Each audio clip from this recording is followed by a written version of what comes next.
Hello and welcome to another video from Midas Touch Toys, Games, Collectibles, and today we are looking at the 1977 release by Mego Corporation from their Star Trek The Motion Picture series of 12-inch action figures.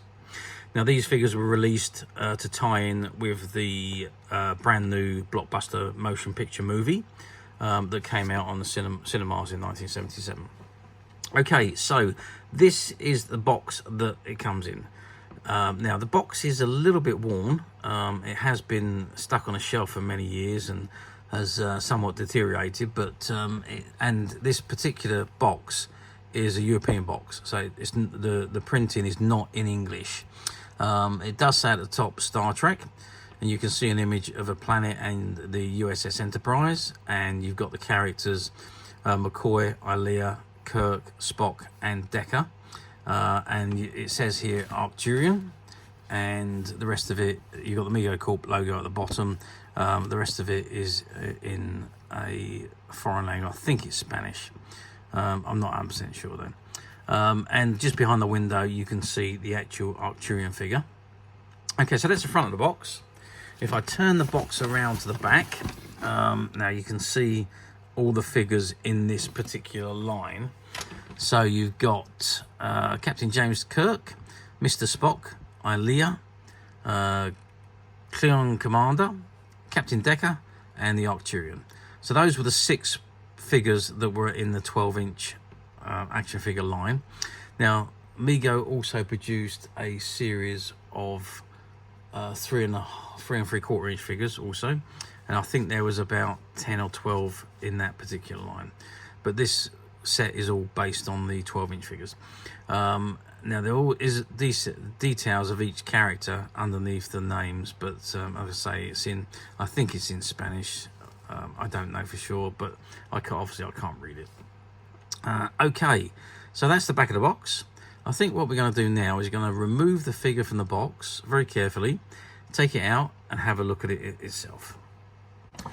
Okay, so I've removed the figure from the box, and you can see it's still attached to the actual backing card, and it doesn't look like it's ever been taken off, so I'm not going to remove it. Or should I remove it?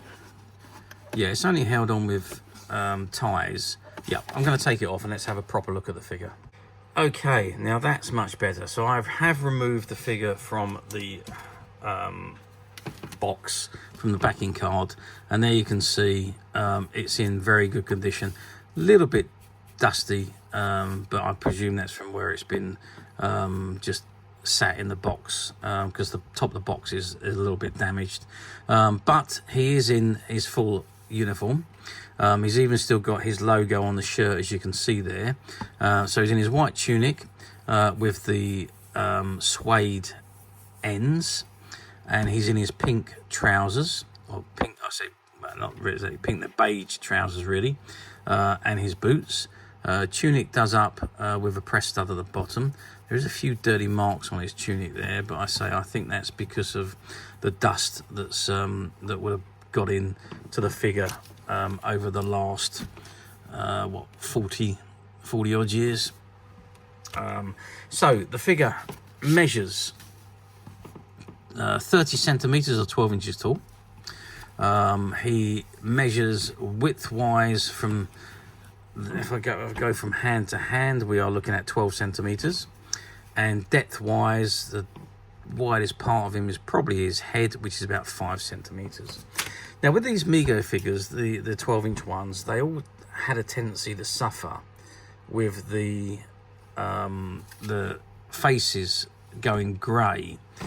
Now that was quite a common thing with these 12-inch ones, but I mean this particular figure, yep, the face has greyed, but that's with the colour of his face anyway, so I don't think there's been any real change to this particular figure, although you can see his hands are still brown. He is made of brown plastic, and the rest of him is still the natural colour. So there was something about these figures from Mego where the faces did discolour, but this one, yeah, maybe it has discoloured a little bit, but again there's some marks on the back of this one.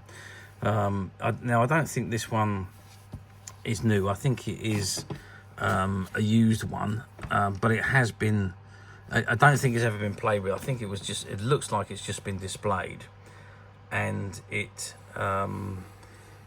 but obviously has got some marks where it has been, or maybe marks where it's just been sat in the box. There's a few dirty marks on it, but nothing that there's a few marks on the head where it looks like where it's been rubbing against the back of the box. So the blue from the back of the card has rubbed off onto the back of the head. But other than that, it's the figure itself is immaculate. Articulation wise, so we've got the arms. Is there any elbow movements? Yes. So we have the top of the arms, the elbow, the hands. Obviously the head turns. And we've got the legs which go up and down, and the waist spins from side to side. The knees bend, and there's no movement on the feet, obviously.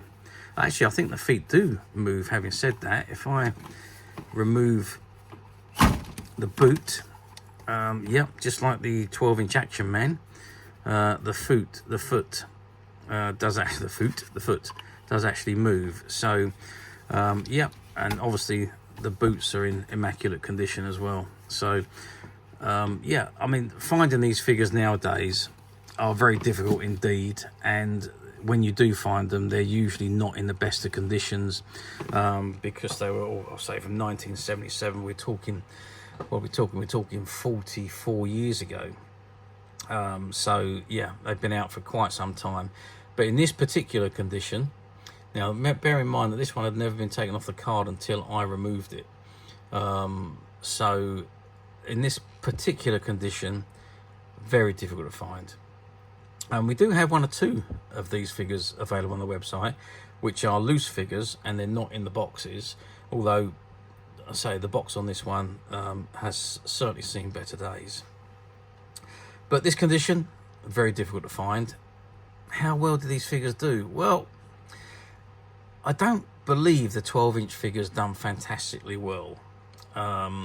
Certainly not the Arcturian or the Klingon. You can quite often find the Kirk, Spock and Decker ones, but finding the others is not quite as easy. So yeah, Ilea's also another one. So Kirk, Spock, Ilea and Decker are the ones that are easy to find. The Klingon and the Arcturian are very difficult. I don't believe that the Arcturian and Klingon done very well at point of sale. They were the aliens, and I think everybody just wanted the main characters. So and they only made small appearances in the motion picture. So yeah, I don't believe they done very well at all. But as a result, obviously they're now incredibly collectible and very, very sought after, especially in this fantastic condition. Yeah, and this particular figure is available to purchase on the Mego Corporation website, which you can get to quite simply by clicking the link below. It'll take you straight to the website, where you'll be able to find this and many other vintage Star Trek items, and many other vintage toys, games, collectibles come to that. There's over 10,000 products currently available for you to purchase on the website. And don't forget to hit the subscribe button. So we're uploading videos for every new item that goes into the website. There will be something for everybody. I'm absolutely sure you're not going to want to miss this, because we literally have thousands and thousands of new products which we are shooting videos for and uploading on a daily basis. So if there is something in particular you are looking for, something old that you've never been able to find, something quirky you might just want to buy for a friend, or maybe there's something from your childhood that you'd like to own again to help you recuperate those long lost childhood memories, well, stay tuned, keep watching, because you never know, the next item we upload could be that item you've been looking for. Okay, that is it for me on this particular item. I hope you've enjoyed this very short video. Thanks for watching, and we'll see you again soon.